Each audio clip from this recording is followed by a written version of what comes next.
Hello and welcome to the print. मैं हूं इरम सिद्दीकी और आज हम हैं इंदौर में, जहां पर मई 13 को मध्य प्रदेश की 8 और सीटों का चुनाव होने जा रहा है। आज हमारे साथ जुड़ रहे हैं मध्य प्रदेश से खजुराहो से बीजेपी के सांसद और एमपी के state party president mister VD Sharma ji. Welcome to the print sir. सब पहला सवाल हम आपसे ये करना चाहेंगे कि मध्य प्रदेश का संगठन भाजपा में और पैन इंडिया में सबसे मजबूत माना जाता है, परंतु फिर भी मध्य प्रदेश में भी हमने लो पोलिंग देखी है। तो क्या ये मान लिया जाए कि इस बार बीजेपी का कार्यकर्ता वोटर्स को घर से निकालने में सक्रिय नहीं रहा है? नहीं इरम, मैं ऐसा मानता हूं कि भारतीय जनता पार्टी का संगठन हमेशा सशक्त रहा है और आज भी सशक्त है। जहां तक फर्स्ट फेज और सेकंड फेज में पोलिंग टर्नआउट जो थोड़ा कम हुआ, इसमें मैं सबसे बड़ा जो कारण मानता हूं कि मध्य प्रदेश के अंदर और भी कई राज्यों में जो कार्यकर्ताओं से और नीचे से हम फीडबैक लेते हैं तो जानकारी में ये मिलता है, जो थोड़ा खतरनाक भी है, कि कांग्रेस का जो वर्कर है ये अपने नेतृत्व से घोर निराशा के वातावरण में है। और जो वातावरण पूरे देश के अंदर बना है कि मोदी जी की सरकार बन रही है और भारतीय जनता पार्टी जीत रही है। इंदौर के अंदर तो कांग्रेस के अध्यक्ष जीतू पटवारी कह रहे हैं कि सरकार तो बीजेपी की बन रही है, जीत तो बीजेपी ही रही है। तो ये जो वातावरण है उसके कारण से कांग्रेस का बड़ा परसेंटेज ऐसा है जिसने वोट नहीं किया। मैं आपको बताना चाहता हूं, आप जानती भी हैं कि खजुराहो के अंदर कांग्रेस की जो मेरे खिलाफ 2019 में जिन्होंने कॉन्टेस्ट किया था वो खुद वोट डाले नहीं गई। तो ये कांग्रेस के कार्यकर्ताओं की निराशा वोटिंग परसेंट को प्रभावित की है। कुछ और 2-3 प्रकार के जो मल्टी रीजन्स हैं उनमें एक शादियां 25-26 में बड़ी संख्या में शादियां थी। जो आज अक्षय तृतीया के दिन शादियां होती थी देश के अंदर, वो अक्षय तृतीया पे सर मुहूर्त नहीं था, वो 26 को मुहूर्त था। ज्यादातर गांवों में हर जगह पर शादियां थी। एक फिर 42-43 टेम्परेचर, और तीसरा एक रीजन है वो, लेकिन 2-3% प्रभावित हुआ होगा। मेरे क्षेत्र में तो लगभग 5% प्रभावित हुआ है कि डीजी लॉक के अंदर आज के तकनीक के युग में नौजवान तकनीक का उपयोग करने वाले लोग सारे डॉक्यूमेंट्स रखते हैं अपने मोबाइल के अंदर। मोबाइल आप परमिट नहीं किए किसी पोलिंग बूथ पर ले जाने में। तो बड़ी संख्या में लोग ऐसे थे जो मैंने स्वयं देखा, लोगों ने कंप्लेंट की कि हमें आप बाहर हमें देख लो कि हमारे पास आई कार्ड है, व्यक्ति अगर लौट के गया तो वापस नहीं आया। तो कुछ ऐसे मल्टी रीजन भी हैं और बड़ा कारण है कि कांग्रेस का कार्यकर्ता वोट डालने नहीं गया और आज भी नहीं जा रहा है। वो इतना ज्यादा अपने नेतृत्व से निराश है।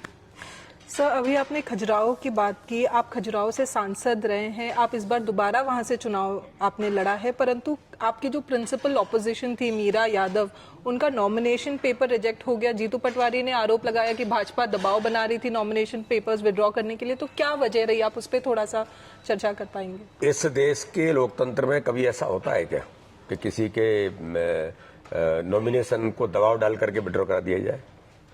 ये संभव होता ही नहीं है। फिर मेरे यहाँ पर इतने लोग प्रत्याशी लड़ रहे थे। दूसरा, मीरा यादव लड़ी, उनके पति 3 बार के एमएलए रहे हैं, खुद वो एमएलए रही हैं, और उन्होंने नॉमिनेशन भरा। नॉमिनेशन में सारे मीडिया ने देखा, वहां का कलेक्टर ये कह रहा है कि साहब आपने साइन नहीं किए हैं, तो वो कह रहे हैं जाकर के कि मैं प्रेस को एड्रेस करके फिर आके साइन करूंगी जी, और साइन नहीं करती हैं जी।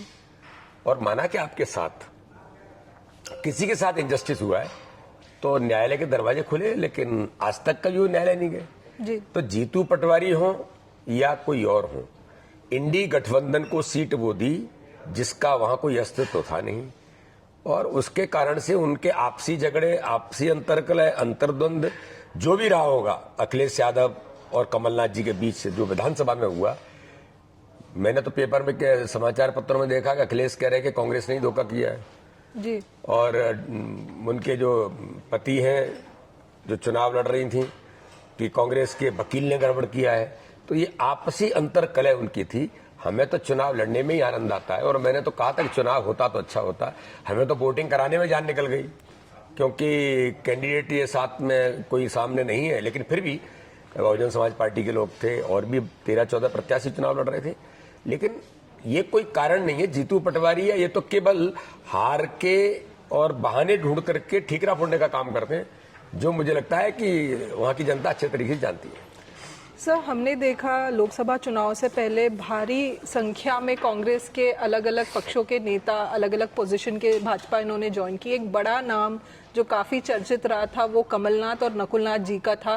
सर, क्या था, क्या वाकई में उनकी ज्वाइनिंग हुई थी? क्या इंटरनली बीजेपी में ऑपोजिशन था, या फिर ये जैसे कमलनाथ जी ने कहा था कि बीजेपी की फैलाई हुई केवल अफवाह थी? आपका इस पे क्या कहना? देखिए, बीजेपी न अफवाह फैलाती, न बीजेपी किसी को दबाव ज्वाइनिंग करने के लिए डालती। ज्वाइनिंग का हमारा अभियान, एक भारतीय जनता पार्टी का हमने अभियान लिया था, कैंपेन था, और ज्वाइनिंग में केवल पॉलिटिकल ज्वाइनिंग नहीं थी।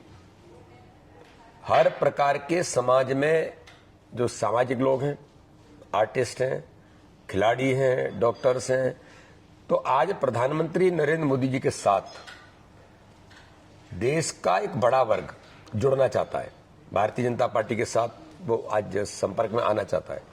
तो हमने ज्वाइनिंग का अभियान लिया। अभियान में अन्य दलों के लोग भी थे, उसमें कांग्रेस भी थी, लेकिन कमलनाथ, नकुलनाथ, भारतीय जनता पार्टी किसे लेगी और किसे नहीं लेगी, ज्वाइनिंग किसे कराना नहीं कराना, ये भी डूज एंड डोंट्स कुछ हैं। तो हो सकता है कि उन्हें डूज एंड डोंट्स के अंतर्गत वो दायरे में आ गए हों कि इन्हें लेना है कि नहीं लेना है। अब वो अफवाह थी क्या थी, ये तो वही अच्छे तरीके से जानते हैं। तो भारतीय जनता पार्टी कोई भी निर्णय करती है, हम सामूहिकता के साथ सोचते हैं क्या करना है और क्या नहीं करना है। इसलिए मैं ऐसा मानता हूं कि उनका कहना तो उनके अपना वर्षन हो सकता है, लेकिन भारतीय जनता पार्टी ने ज्वाइनिंग के अभियान में समाज के अच्छे लोगों को भारतीय जनता पार्टी ज्वाइन कराई है। और भाजपा में बड़ी ताकत, एक दिन में 1 लाख से ऊपर, यानी 2,84,000 लोग वनडे कैंपेन जो हमारा था ज्वाइनिंग का, उसमें लोगों ने ज्वाइन किया। लगभग 4.5 से 5 लाख लोगों ने निचले स्तर पर, बूथ लेवल पर ज्वाइनिंग की है। क्योंकि आज कांग्रेस से जो निराशा का वातावरण बना है, राम मंदिर में रामलला की प्राण प्रतिष्ठा के बाद जो प्रश्न खड़ा हुआ कांग्रेस के वर्कर के मन के अंदर कि भाई ये क्या हो रहा है देश के अंदर और कांग्रेस क्या कर रही है, तो जो मैंने कहा कि नेतृत्व के ऊपर निराशा, उसका परिणाम है कि कांग्रेस के लोग भी आए हैं और अन्य दलों के लोग भी आए हैं। परंतु as the state party president आपका कहना है कि कमलनाथ जी में भी ज्वाइन करना चाहते थे, बट उनकी इंटरनली मना हो गई, ये बात आप कह रहे हैं? नहीं, मेरा तो बहुत स्पष्ट मानना है कि किसे लेना और किसे नहीं लेना, ये पार्टी फोरम पर इन चीजों की चर्चाएं होती हैं। मैं इस पर कोई आपको ये नहीं कह रहा हूं कि ऐसा हुआ। ऐसा हो सकता है कि कोई चर्चा आई हो और उसके बाद इस पर विचार हुआ हो। सर, मध्य प्रदेश में ये पहली बार हो रहा है कि शिवराज सिंह चौहान जी लंबे वक्त तक मुख्यमंत्री थे, परंतु ये पहला चुनाव है जो उनकी अध्यक्षता के बाद हो रहा है। एक बदलाव मध्य प्रदेश में देखा गया मिस्टर मोहन यादव के लीडरशिप में। तो इसका क्या प्रभाव आपको इस लोकसभा चुनाव में दिख रहा है? इरम, आपने मध्य प्रदेश विधानसभा के चुनाव 2023 के, हमने जो कैंपेन लिया था कि मध्य प्रदेश के मन में मोदी और मोदी के मन में मध्य प्रदेश, 20 लाख न्यूली मेंबर्स उस समय इस कैंपेन से जुड़े थे। पिछले चुनाव से 50 लाख वोट हमें ज्यादा मिला था और हमने इतिहास बनाया। जो हमारा टारगेट था 10% वोट शेयर, हम उसमें लगभग 8% तक पहुंचे, 163 सीट जीते। और हमेशा से भारतीय जनता पार्टी एक सामूहिक नेतृत्व पर चुनाव लड़ती है, टीम स्पिरिट की भावना से हम चुनाव लड़ते हैं। तो इसलिए कैंपेन हमारा सामूहिक था। मुख्यमंत्री हमारा नेता होता है, पार्टी फोरम पर काम करने वाले जो लोग हैं सबने मिलकर के काम किया। तो इसलिए आज के समय में शिवराज जी भारतीय जनता पार्टी के सीनियर लीडर हैं, वो इतने साल तक मुख्यमंत्री रहे हैं, तो आज उनकी भूमिका है, तो भारतीय जनता पार्टी के जो सीनियर लीडर हैं उनकी भूमिका है। तो हम सब मिलकर के सामूहिकता के आधार पर काम करते हैं। तो इसलिए Bharatiya Janata party cadre base होने के कारण और सामूहिकता पर काम करने के कारण से कभी कोई इस पर ऐसे इम्पैक्ट नहीं आते कि वीडी शर्मा नहीं है तो क्या होगा या ये नहीं है तो क्या होगा। हम सब मिलकर के ही सामूहिकता के आधार पर चुनाव लड़ते हैं, ये वो भी जानते हैं और ये एस्टेब्लिश फैक्ट है कि मोदी जी कहते हैं कि चुनाव की जो जीत है ये टीम स्पिरिट की जीत है। तो सर आपको लगता है कि शिवराज जी के ना होने से एज सच वोटर्स पे कोई प्रभाव नहीं पड़ा है, क्योंकि सामूहिक नेतृत्व के अंतर्गत जो चुनाव लड़ते बीजेपी चली आई है उसके मद्देनजर रखते हुए वोटर्स में किसी तरीके का बदलाव नहीं आया? ये केवल मैं शिवराज जी के बारे में नहीं कह रहा हूं, ये भारतीय जनता पार्टी की पद्धति ही यही है कि यहाँ व्यक्ति महत्वपूर्ण होता है। मैं ये नहीं कहता कि व्यक्ति सोसाइटी में, ऑर्गेनाइजेशंस में व्यक्ति की अपनी महत्ता होती है, लेकिन अपर्याय नहीं होता है व्यक्ति।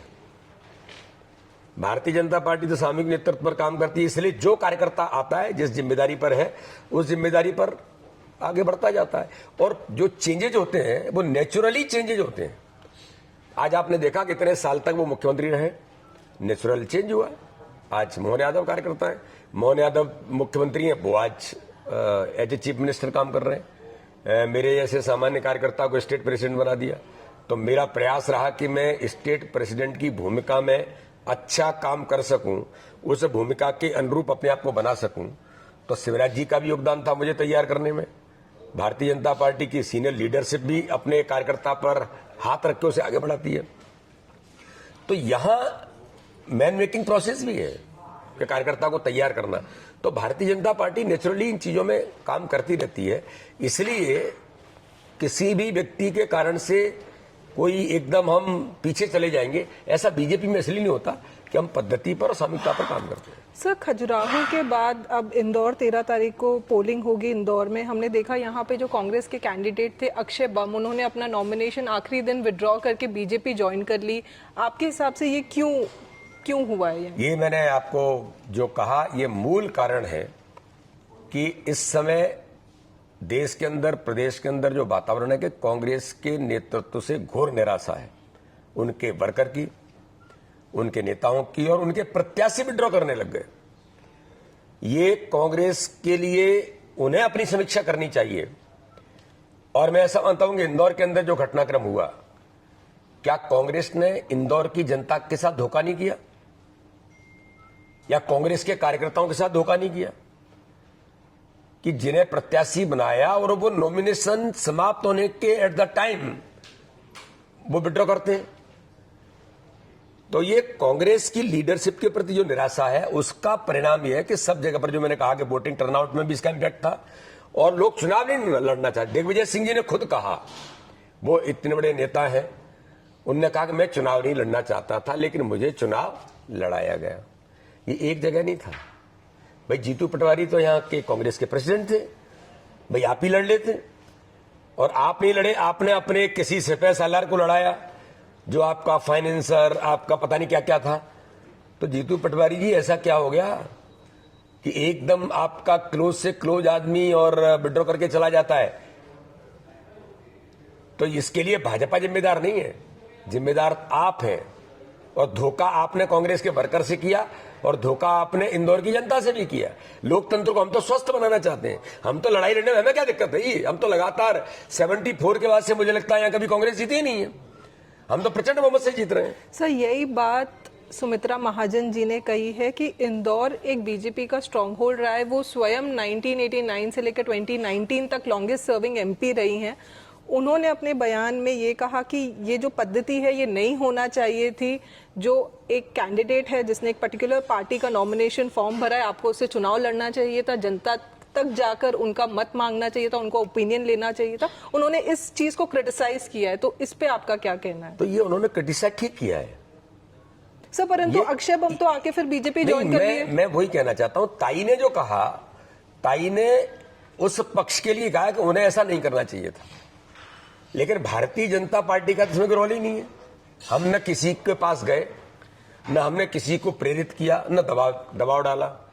और ये अक्षय बम ने प्रेस करके कहा है, बहुत क्लियरली कहा है कि मुझे न किसी ने दबाव डाला, न मुझे किसी ने प्रेरित किया। मैं अपने शुद्ध मन के साथ कांग्रेस छोड़ रहा हूं। लेकिन कांग्रेस छोड़ने वाले लोग या कांग्रेस का वर्कर जो आज रामलला की प्राण प्रतिष्ठा से प्रभावित होकर, या देश के अंदर प्रधानमंत्री मोदी जी के नेतृत्व से प्रभावित होकर, या आज देश के अंदर गरीबों के जीवन में जो खुशी आने का काम मोदी जी के नेतृत्व में हुआ उससे प्रभावित होकर, कई लोगों ने कहा कि गरीब कल्याण की योजनाओं से हम बहुत प्रभावित हैं। तो ऐसे में कोई, चाहे अक्षय बम हो, चाहे कोई भी हो, अगर वो आना चाहते हैं और आना चाहते हैं तो भारतीय जनता पार्टी तो दुनिया का सबसे बड़ा दल है। और मैंने कल प्रेस को भी कहा था, हमारे यहाँ तो पद्धति है, आएगा पद्धति से निकलेगा, ठीक होगा तो चलेगा, नहीं होगा तो नहीं चलेगा। यहाँ कोई अंतर नहीं पड़ता। भारतीय जनता पार्टी अपने स्तर पर ही और पद्धति से ही काम करती है। सर, इस बार ज्योतिरादित्य सिंधिया जी लोकसभा का चुनाव लड़ रहे हैं, तो जाहिर सी बात है कि वो केंद्र की भूमिका में रहेंगे। वो मध्य प्रदेश में एक बड़ा चेहरा थे, कांग्रेस के एक पॉसिबल फेस थे सीएमशिप के। आप उनकी क्या भूमिका देखते हैं पार्टी में, प्रदेश में? भूमिका तैयार, किसकी क्या भूमिका होगी ये तय करने का अधिकार तो प्रधानमंत्री जी को है, अमित शाह जी को या राष्ट्रीय अध्यक्ष जी को है। हमारे वरिष्ठ नेता हैं और अच्छे बहुमत के साथ जीतेंगे, इसलिए भूमिका तय करने का काम किसी का है तो केंद्रीय नेतृत्व का है।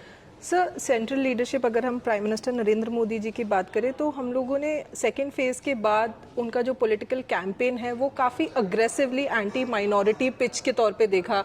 घुसपैठिए हो गए या फिर वोट जिहाद की बात हो गई, तो आप इसको कैसे देखते हैं? बहुत ही strong anti Muslim, anti minority pitch के साथ बीजेपी इस चुनाव में आगे बढ़ रही है। देखिए, प्रधानमंत्री नरेंद्र मोदी जी कभी एंटी मुस्लिम, एंटी माइनॉरिटी कभी हो ही नहीं सकते, लेकिन सबका साथ, सबका विकास, सबके विश्वास के मंत्र पर काम करने वाला नेतृत्व, जो हर गरीब कल्याण की योजनाओं में सबके लिए ये काम करता है, उसमें किसी प्रकार की पार्शियलिटी नहीं होती देश के अंदर।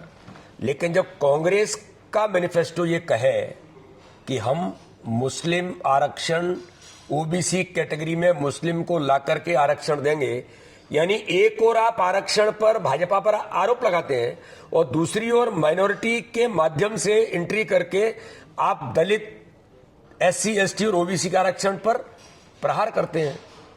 तो इसको लेकर के मोदी जी ने कहा है कि ये गलत है देश के अंदर। एक दूसरा, आप देश के अंदर जिस प्रकार के आपने कहा कि हम विरासत टैक्स लगाएंगे, ये आपके कैंपेन में कहा है, आपने आपके मैनिफेस्टो में कहा है, उस पर मोदी जी ने कहा है।